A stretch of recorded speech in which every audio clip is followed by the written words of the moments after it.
Viewers, listeners, welcome to another episode of Blighty Talks Bricks. My guest today is someone that I've never met before. In fact, we met about 3 minutes ago.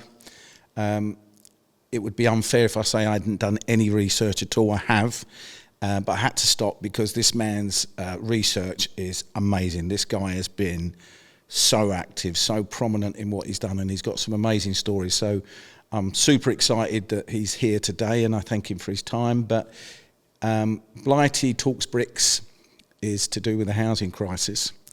And my guest today that is someone that actually lives on a narrowboat. I'm not sure where this conversation is going to go, but I am really excited. I'm looking forward to it. Adam Lind, welcome to Blighty Talks Bricks. How are you? I'm very good, very grateful to be here. Well, it's lovely to see you. You look very tanned. I'm assuming that's you're sitting on the back of the boat sunning yourself. Yeah, usually on the top of the boat, actually. Oh, you go on the top. Yeah. Okay, yeah, I've got to get my bearings. Absolutely, yeah, I get that. First question, how did you get into living on a barge? Because I think it's super cool.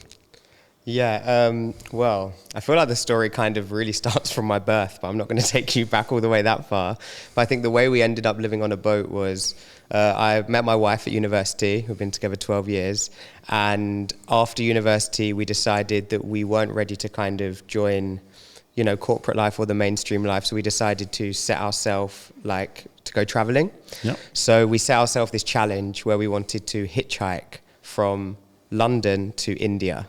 That was the London to India. Yeah, that was the plan. Okay, that's ambitious. And the idea was we didn't want to use a plane, a train, or a bus, and we just wanted to basically rely on the kindness of strangers to take us there, much to our family's dismay, who were like absolutely petrified about the idea. But we just kind of we hadn't saved much money, but we knew we wanted to travel, and we were thinking to fly all the way to Australia or Thailand or Bali or these kind of hotspot destinations.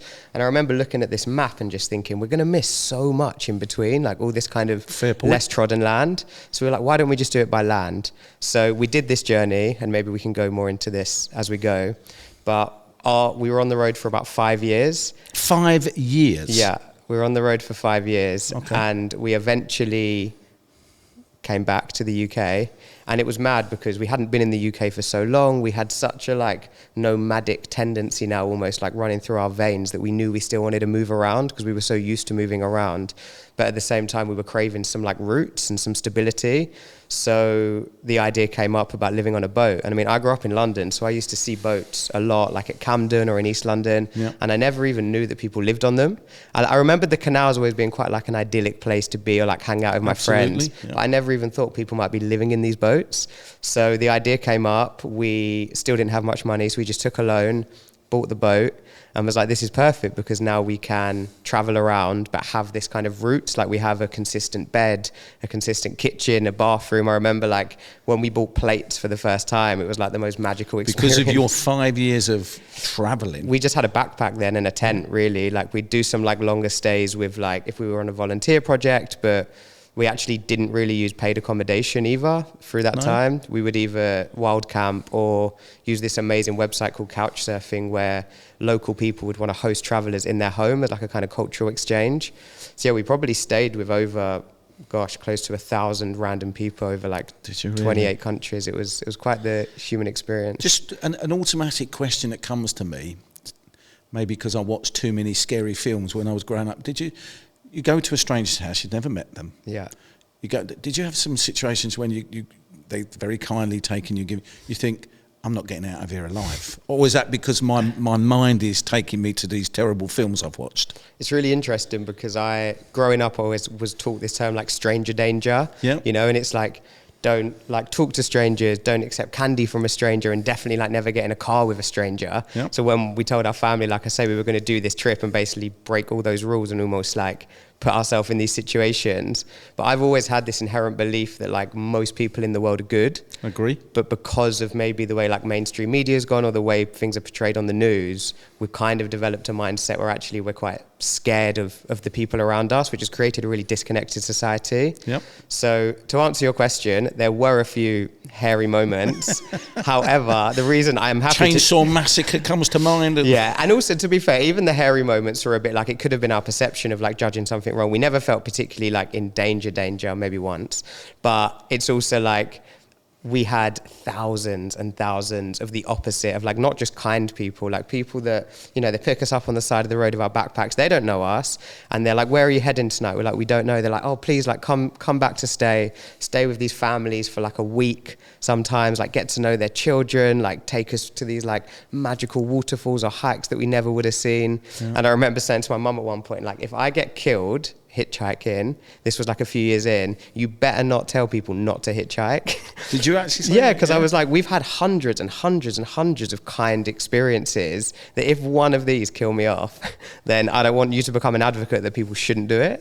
I'm envious because you live on a boat. I'm envious, even more envious now, because I'm going to Scotland tomorrow, and if I didn't know where I was going, and if I didn't know it was nice, I would be so much anxiety. I'd be panicking. Yeah. It's crazy, and what you're saying, I've probably had more dangerous situations than you've had, and I've never hitchhiked.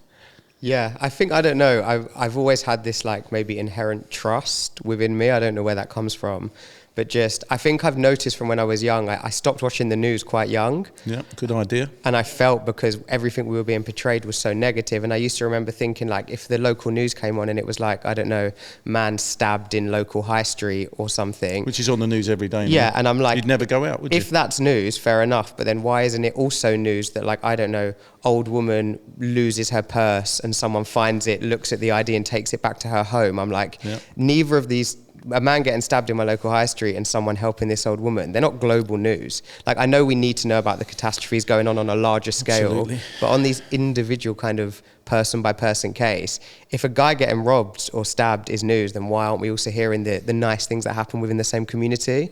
But like, what I used to think it would be funny because they'd get to the end of the news and then the cheery bit would be sport. And I'm like, that's the positive news we hear, right? So I think once I eradicated that out of my mind, I was able to, I guess, be less scared of the world, maybe. At what age did you have this kind of take on life? I think I lost my father when I was 17.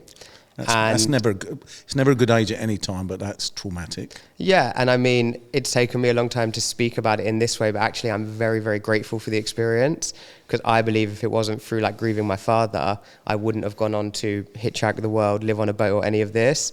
And I think, you know, at the age when all my friends are going out and like all they care about is like getting with girls at nightclubs and stuff like this, I was kind of thrust into this like state of grief, really, and all these questions in my mind were coming up, like, kind of, what is the point of life? Because like, he was here and now he's gone, and like, where's he gone, and all this kind of existential stuff that comes with grief.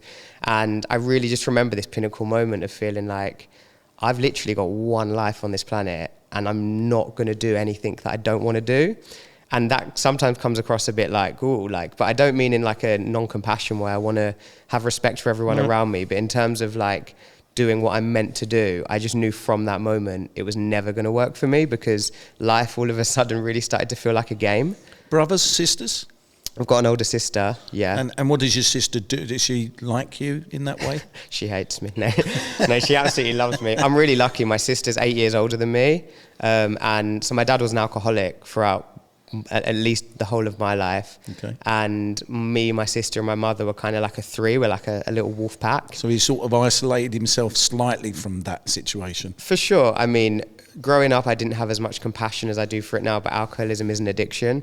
And I think it's one that doesn't get enough addiction status. I sometimes say, like, if he would have been addicted to like cocaine or heroin, it would have been maybe easier because it's like an illegal substance. But because an alcoholic is addicted to a substance that's everywhere, you know, it's a birthday, let's pop a bottle of champagne. It's like, especially in our culture in this country, it's so glorified that I feel like alcoholics are seen as a bit like, oh, just stop drinking, you know. But like, I'm quite into like psychology and the mind, and it's a strong addiction. So yeah, I think my sister's very supportive of what I do. Does she travel like you? No, she lives definitely more of a kind of normal life, I guess. She's also very entrepreneurial. She has her own really successful business, and I think that's a trait my sister and I got from my dad. Now, my dad was a very interesting, charismatic man. When he met my mum, he said he's going to be a millionaire by the time he was 40. And he just had all these ideas of things that he would do. And I think if he wasn't an addict, then maybe he would have reached these traits. And I meet some people now and they're like, oh, you're so much like your dad.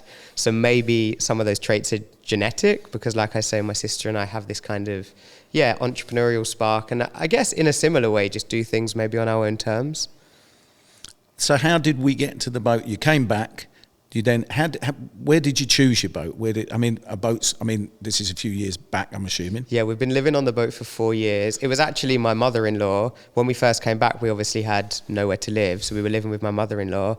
And I don't know, maybe it was a way for her to get rid of us, but she was like, have you guys started thinking about anything yet, And the idea came up. And at first, when I said to my wife, what do you think about living on a boat? She was like, no, I need somewhere to grow my own vegetables. I need somewhere to do yoga. And I was like, okay, fair enough, maybe it's not going to work. And then I went on YouTube and I just started to look at people that lived on boats. And all of a sudden I was like, oh, hold on a minute. There's a community, isn't there? Yeah. Well, at first I didn't know this either, but I was like, look, this girl's doing yoga in her boat and this guy's growing vegetables on top of his roof. Maybe there's ways we can make this work. So we were very lucky and a friend lent us a boat for 4 weeks because he was going to France. Okay. It kind of all happened... Static or one that's, because you get lots of people who are on boats that are static, aren't they? Yeah, I mean, most of them can move unless they're more like a houseboat. Yeah. But his was one that moved, and that was part of the deal that we had to move it for him whilst living on it. And I remember we spent just 3 days on this boat, the first 3 days, and we were just like, this is the life for us. I mean, being that close to nature is really a beautiful experience. And what we found very quickly that we had no idea was this community. It kind of reminded us of traveling again, because people seem to have, it's like time slows down on the canals. People have more time for you, people want to engage in conversation with you. And as you were alluding to earlier, when I come back to London and I get on the train and it's I'm sitting arm to arm with someone and we don't even exchange as much of a smile. No. And it's but I don't blame those people, because we've become such a disconnected society that people are we were built for connection. Human connection is such an integral part of our nervous system. COVID. Yeah. And it's such a necessary thing that it's hard to find in a city. And it's sometimes even hard to find on your own street. My father-in-law was saying how he doesn't know any of his neighbours, and these people live side by side with you. Whereas on the canals, there's this kind of camaraderie that, the guy in the boat next door me, he might not have the same interests as me, the same music taste, the same fashion sense, or any interests the same. But because we both live on a boat, we're bound to this community together. And when I say people help each other, I've never experienced this level of help. Yeah. In terms of anything, you've run out of sugar, you've run out of milk, or you've got a problem with your boat. All of it. Some of our closest friends on the canal, a couple quite a lot older than us, we met them because we were cruising up a canal towards North Wales, and they had kind of overtaken us because we were just going quite slow. We were having our engine's a bit slow anyway. It's a fairly old boat. And they cruised past us, you do the old hello. And then about 10 minutes later, I saw them kind of walking back up the towpath, and they were concerned that because we were going a bit slow, we may have an engine problem. So they literally pulled up, over. Tied up, which is it takes some effort just to come and be are you guys all right? Do you need us to check your engine? And it's that kind of thing that you see on a day-to-day basis on the canals, where we've been moored over the winter, we got quite bad floods on the river. So I'm talking waist high, can't step out the boat unless you've got a little canoe. Yet every day, all the boaters around us would someone would bake a cake and get in their canoe and just come and knock on and be banana bread anyone? Or does anyone need me to take their dog over to the little patch to do a wee? And it's this kind of communal living. And this level of human connection is something for me is so important in my life. So when going back to I'm going to say you've got itchy feet because you're always moving. Yeah. Do you actually get to anywhere where you drop anchor, so to speak, you tie your boat up? Do you think, I really like this location, I don't want to move from it? Yeah, it happens. The way our license works is we have to move every 2 weeks for the license we pay. However, you can pay an extra fee if you wanted to find a more of a permanent spot. So for the first 3 years of living on the boat, we were what they call continuous cruisers, moving every 2 weeks. But for the last 9 months, we've been in one spot. Right. And actually, as of last week, have just given up the spot. You're not putting roots down on the quiet, are you? No, we've given up the mooring now. But again, it's this thing of I learned during my travels that actually I feel too much freedom can actually make you feel trapped at times. Okay.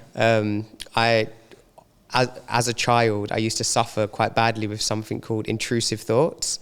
What does that mean to me? Intrusive thoughts are basically these kind of unwanted, invasive thoughts that are really repetitive. Ways I like to describe it that some people can relate to is like, you can maybe be on a train platform and you'll have this random thought of like, wonder what would happen if I just like threw myself on the tracks. Okay. Like, well, I have that with heights. Yeah. So you're not suicidal, you don't want to do it, but the thoughts come up. The feeling of what it would feel like. Yeah.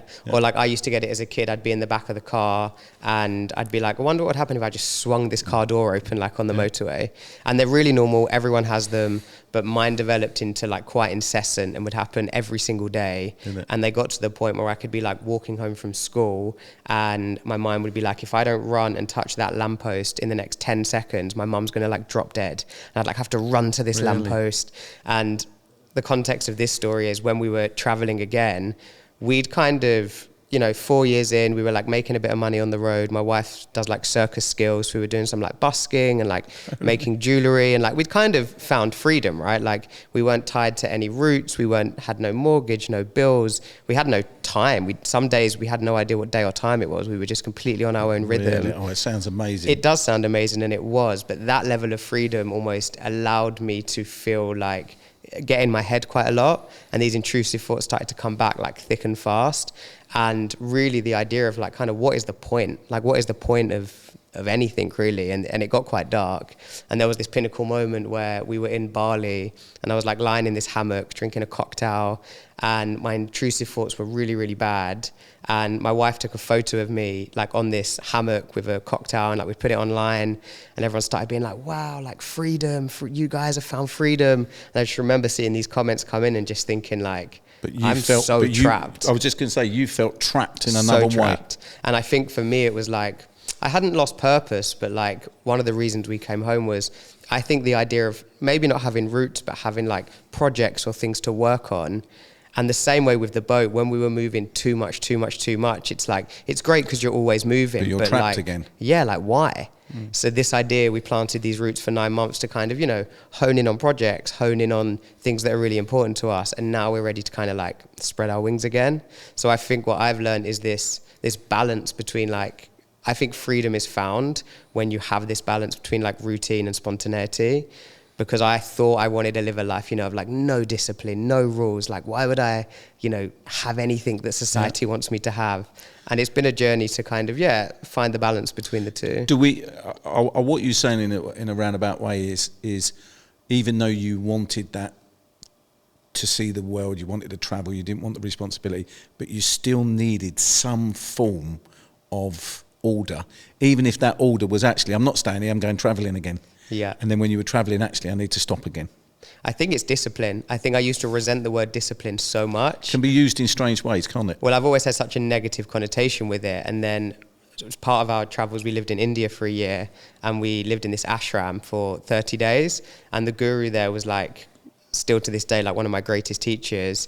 And every day he'd give us these lectures and he'd always be like, if you have this much discipline, you'll have this much happiness. If you have this much discipline, you'll have this much happiness. And he'd go on and on. And I'd be like, why is this guy talking so highly of discipline? Like, that's not me. Because that was what you wanted to get away from in exactly. everyday random life. And I think what he was saying is like discipline comes in so many forms. Maybe that's like self-discipline of like, what's your morning routine or what habits have you created or the discipline to know like what project you're going to do next or whatever it is you want to do.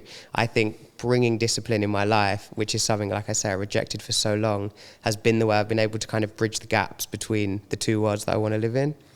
So moving on to living on the boat, one of the things when I walk down the where I live, I can walk up and down the River Lee. I always wonder about the width element. Does it get claustrophobic? Do you bump into each other?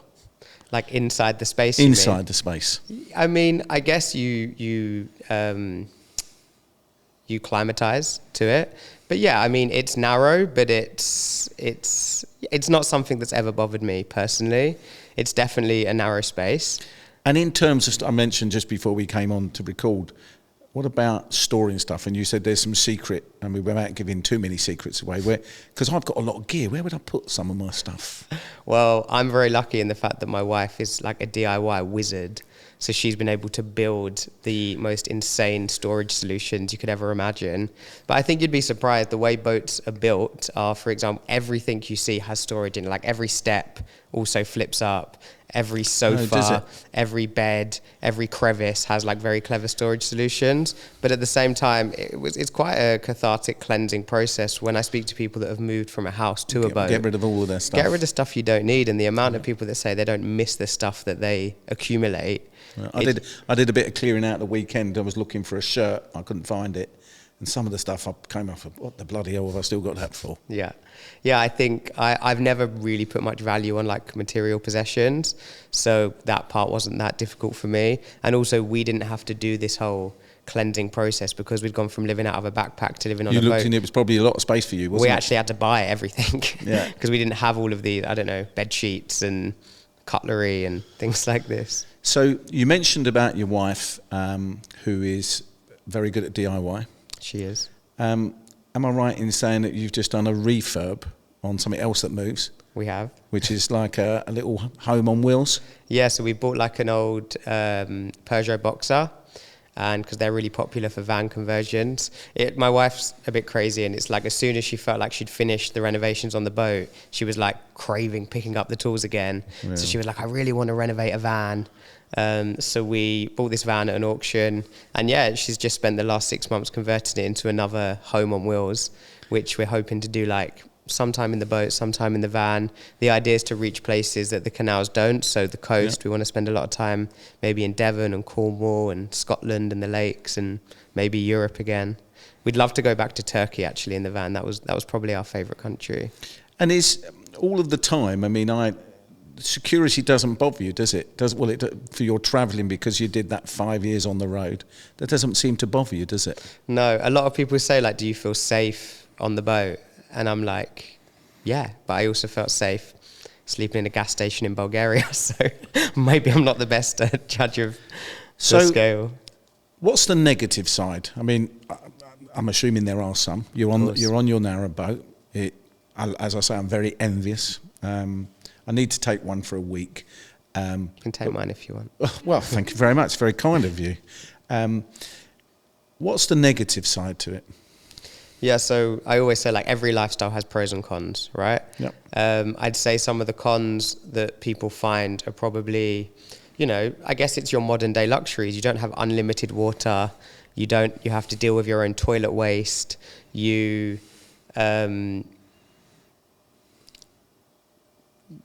I guess you have to be more mindful of all consumption, like electricity and things like that. It's not as luxurious, there's no like central heating, which you can actually install now. But I think these pro and con thing, it's all about perception, right? So It's like, I remember there could be some winter's mornings where, you wake up and you're cold and you got to put the fire on.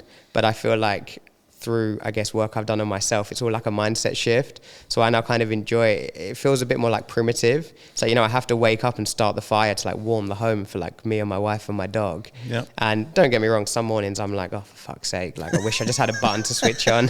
But I'm quite mindful of like, I've chose this lifestyle. And even with like water and electricity, we try to be fairly eco-conscious where we can. Yep. And it's funny now, like if I go to a friend's house and they're like doing the washing up and they're just like leaving the tap running, it's not a problem because I used to do the same. But now because you'll be going, whoa. Yeah, but they have unlimited water, so it kind of doesn't matter. But you have to be more mindful, I'd say, of everything you do. Also, space, as you mentioned, two of us both work for ourselves in a very small space. Of course, we get on each other's nerves at times, like any marriage would. I'm glad you said that, because I was just... Oh, yeah, of course we do. And this is a funny thing, like, with my work being online, often we'll get these messages sometimes of, like, we wish we had a relationship like yours, or, like, you two are the perfect couple. And don't get me wrong, I love my wife, and I'm so happy with our relationship. But, like, any relationship, There are days and times. Of course there is. And there's this weird thing, I guess, as well about showing up on social media, only showing like the positives. But I always say, if I'm having a dispute or an argument with my wife and I was to get the phone out and start filming it, do you know what I mean? I don't think she'd be best pleased. No. So it's also this balance of like definitely showing your authentic self and showing what goes on, But of course you're more wanting to share when you're in a good mood. I always imagine this thing of like Lauren and I having an argument and me being like, oh, hold on, babe, let me just film it. I mean, I'd get clobbered. Well, I suppose it might kill the argument. True. Or it might start another one. I might try it. Yeah, but well, don't say I suggested that. Well, no, if it it's works, it's my now. idea. But I can, from just talking to you, I feel energy. I can feel that you're contented. How do you manage to do that?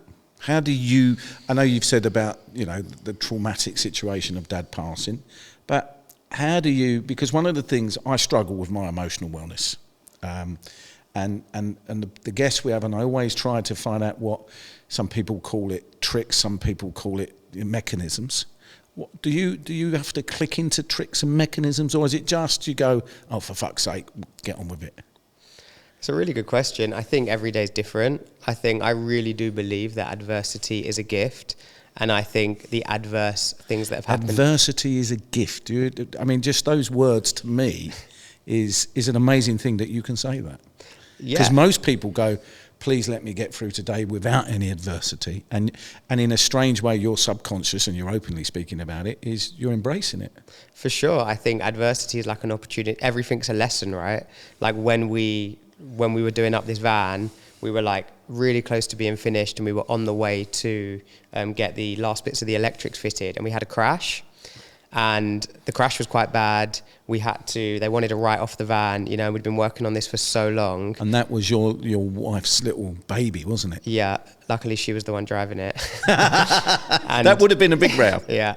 And at first obviously we were in like panic mode and we're like, no, I can't believe this, But actually very, very quickly, I think just through the way we've gone to learn about ourselves, moving into acceptance. I think acceptance is key to anything that happens, and very quickly we accepted it, and we both knew that there would be a lesson in this, and there was. And to be honest, we'd been taking on so much. We'd been working on this van, working on so many things, like going 100 miles an hour, really living in a way that wasn't way suited that you to wanted us. to escape or not get into in the 100%. beginning.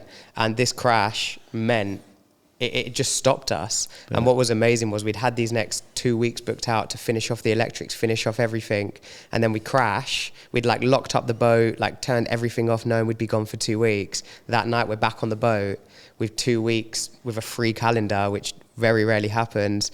And like the way my wife and I were able to reconnect, the way we were able to move back into... More time for each other, more understanding of each other. 100%. Stop and smell the flowers on your journey. Because it is, we move so fast. And again, like it was an adverse situation that happened. And I think very quickly we can move into this like, why me, why me? I think one of the things I really like is this idea of cause and effect. So often when a situation happens to us, we can either be in cause or in effect. So when we're at cause, it's like that person, my wife, my boss, whatever, said something to me, and now I'm like angry, right? Mm-hmm. Or like that guy did something to me, and now I'm angry because they did that to me.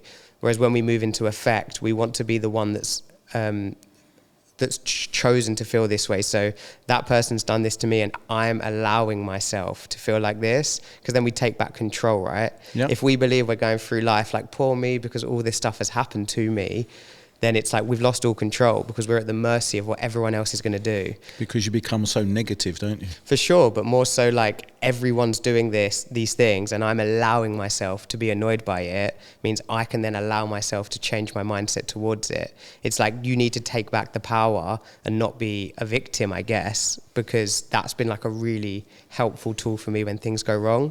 It's like if we're going to blame everything else outside of ourselves, then we've lost all control over... The moment you lose control, you're on a downward spiral, aren't you? 100%. And it's like, even going back to the grief thing, it's like, why me? Like, why did this have to happen to me?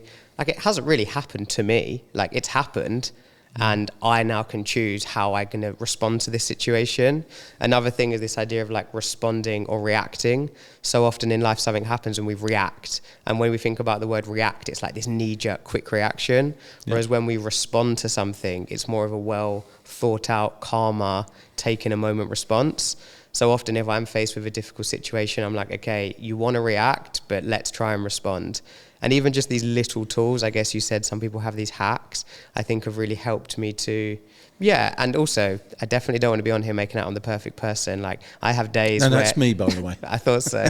I have days where, you know, I feel fucking terrible and I don't listen to any of my own advice. I was doing some mental health coaching for a while, and I remember at the end of some sessions, they'd be like, God, like, you must have it all figured out. And like, maybe even people listening to this, I'm like, yeah, if I took all my own advice, I'd be like the perfect guy. I mean, we're still human beings, aren't we? Of course. And I think there's this level of awareness again of like having all these tools when you need them, but also like having allowances for days when you are just going to feel like really shit, and that's okay as well. And that's okay as well, yeah. You mentioned about work. What would be your weekly job? What would be something that generates some income? What would you say that you do for a living? I would say that I'm a content creator, which has kind of also beautifully happened by accident. Like, when we were doing this hitchhiking travels, we weren't really on social media so much. And then when we came back to the UK and we bought the boat, I started making some videos. It was lockdown, and I was making like some videos, putting them on my Instagram account. The Instagram account was actually private at the time, so only people I chose could see it. I think there was maybe like 500 people on there. And we were know a lot of people. Apparently. And we were documenting a lot of the renovation just for like friends and family to watch. And then I noticed like day by day I'd be getting messages from like old friends and random people being like, oh, I'm absolutely loving this. And then it would go on to people saying things like, I remember this one girl that I went to primary school with that I've not spoke to in years, and she said, me and my husband wait every night to get into bed to watch what you and Lauren have been doing on the boat because it makes us feel happy. And I said to Lauren, I was like, wow, like this is actually doing something good outside of us, right? So then people were like, please make it public. Like, I want to share it with my auntie, or I want to share it with my cousin. And I was like, oh, I don't know if I want people watching me. Then, aren't you? Yeah. And then, especially in your home. It's bad enough in a studio. And then I was like, do you know what? I'll do it. And then, yeah, I mean, I'm very grateful. It just kind of got bigger and bigger and bigger. And at the time, I didn't know that it could become an income stream and a job. And then, yeah, it's kind of built up from there. And I feel really grateful to do it as a job, actually. And what's the, I'm going to say ambitions, I don't know, that might be a word you might not like, but what's the ambition, what's the goal with it now? What's the aim to where your business is now? Yeah, I mean, I'm definitely don't have an aversion to the word ambition. I am definitely try to kind of go with the flow, because I think there is an idea of like, when we chase, we're never going to be content with what we have. However, I guess the idea is just to keep sharing my message authentically. Like, I'm quite lucky because people are drawn to what I do because the boat is quite a niche, but actually there's a lot more. I want to talk a lot more about, you know, mental health, particularly amongst men. I like to showcase stuff I do in like regards to like cooking and relationships, and just showing up as myself and hoping that, I guess, people enjoy watching it. Well, you're obviously a giver. You obviously care about the world. And I know one of the things that you've got your own little charity project. Do you want to tell the viewers and listeners what that is? Yeah, sure. So as I mentioned, we spent quite a long period of time in India, and when we were there, we met this amazing group of women who in Rajasthan, and they're Rajasthani gypsies. And without going too much into detail, the kind of caste system in India, I've been to India, so is really dramatic. It is dramatic. If you're born into a certain lineage or surname or that's culture, what you've got to do for the rest of your life, kind of thing. Your cards have been dealt. You can't go into certain shops, and however successful you become amongst yourself, you'll never be allowed in certain spaces. Crazy, isn't it? It's really crazy, and we were really unaware of it before we moved there. And we just really fell in love with this group of women. And the first time we went to India and met them, there was a few of them that were like just sleeping outside. So at that moment, we'd paid to build them just like a tent to live in, and hadn't stayed in touch with them when we left. And that was kind of that, but we'd think about them all the time. And then about a year ago, we returned to India and went back there thinking like, will they still be there? Will they remember us? Like, who knows? Like, you know, maybe they've moved on. They were still there and definitely remembered us. And, you know, at this point, we weren't still traveling. We'd come back. We'd kind of started this Instagram. We had a bit of a following. We had more money to support them in a way. And I just remember thinking like, you know, we could potentially like build them a house. Yeah. So I didn't tell them any of this, but I just thought... That's ambition, by the way. That is ambition. And I made some inquiries about how much it would cost to build them a house, and I was told it would be £5,000.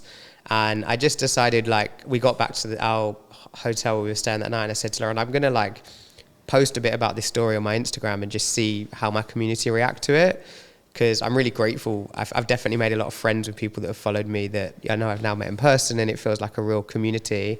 And I said, this is what I'm thinking to do. I put a little GoFundMe link on there, went to bed that night, woke up, and we'd raised all the money. All of the money? All the money. And really? It was like, still when I talk about it now, like my heart is so full, because, you know, what was amazing, the response as well, people actually being so grateful that I said, you know, 5,000 of you just give £1, we can change these people's lives. And that's essentially... When you put it that way, it's quite amazing, isn't it? Yeah, £1. It's like, what's £1 to us, right? Yeah. And most of the donations were £1. Like, there was some bigger ones. And I love this idea that how many people emailed and messaged saying, like, thank you for letting me be such a direct part of, like, because, you know, you give to charity and it's like, you don't always know where the money's going. No, you don't. So they're like, we've given £1, and then they've literally followed the journey. The house is now built, they're living there, they're safe. And yeah, it's just it's been a really, you know, probably one of the biggest perks since starting the Instagram page that came out of it. And will you go back again? I would love to. Like, we still speak a few times a week. I FaceTimed them actually earlier today, because we've got them like a phone now and stuff. Right. Yeah, I would always love to go back there, but it's, you know, costs getting there, and you've got other things to do. Of course. What is your wife's DIY? What the project's finished? The van's done now? Pretty much. Yeah. And so you'll start your travels again, will you? In the van this time? In all of it, actually. This Saturday we're going to start cruising down south. The plan is to head maybe through London and down towards Bath and Bristol, and then kind of move the van with us as we go.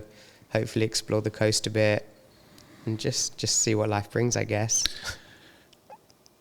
I've been touched by your personality. You have an enthusiasm with a calmness that just makes me... I can tell in my voice I'm just feeling a bit calmer.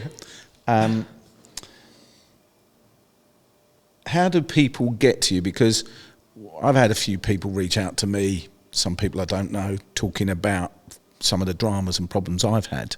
How do people get to you, and how do they see... Because there'll probably be some people, when this podcast comes out in a few weeks' time, are going to go, I want to know more. So how do they get to... Because I think it's important. I think there are people out there, particularly men, particularly older men. You know, my generation was a generation that it wasn't cool to say that you had issues. How do people reach out just to seek a bit of, even if it's not about contacting you, just to actually get some of your wisdom? Because I'm getting some of your wisdom. You're very kind. I mean, in a practical way, my Instagram page is probably the best way. It's called adam.floatinghome. Anyone can always message me. It's interesting you mentioned about men your age, because when I was doing this mental health coaching, I'd say the majority of my clients were men over the age of maybe like 40. Yeah. And it was such a like beautiful space to be in, because it's like some of the most simple tools of even just like allowing them to be vulnerable was just such a like, you saw such like interesting quick changes. So yeah, I guess also whether it's not reaching out to me, just yeah, I don't know. I've always been quite an open book. Like, it comes quite easy to me to just pour my heart out to anyone that wants to listen to it. Yeah. I think that's testament to probably being raised by two women. Yeah, possibly. But yeah, just having that courage to speak to someone. But yeah, I'm always open for a chat. Well, I said to you when we sat down that time would go quickly. I could sit here and talk to you because I haven't even started with my little cards here. I mean, I think I might have got 50% of them done. But I think that what you said there is amazingly interesting. Great food for thought. I am definitely... Can I have two barges and put them together so I can get some of my gear on it? Well, you can just tie them up. Can you get double ones? You can get wide beams, yeah, they're amazing. I'll show you some after Can this. I get through the lock easy? Yeah, then? You're slightly more limited as to where in the country you can go. You kind of have to choose the south or the north, but you won't believe the interior of some of these wide boats. Just got to convince my wife to come with me on this journey. I'm not so sure she's going to see the same stuff. But being serious, I've really enjoyed sitting here talking with you. Likewise. It's been great fun. The thought of not having anywhere to stay tonight still would scare the living daylights out of me. Fortunately, I'm going home. But I've loved your company. I think lots of things that you say, I can see now why you've got such a big following. And I certainly believe what you're doing for men and older men, they do find it difficult to open up.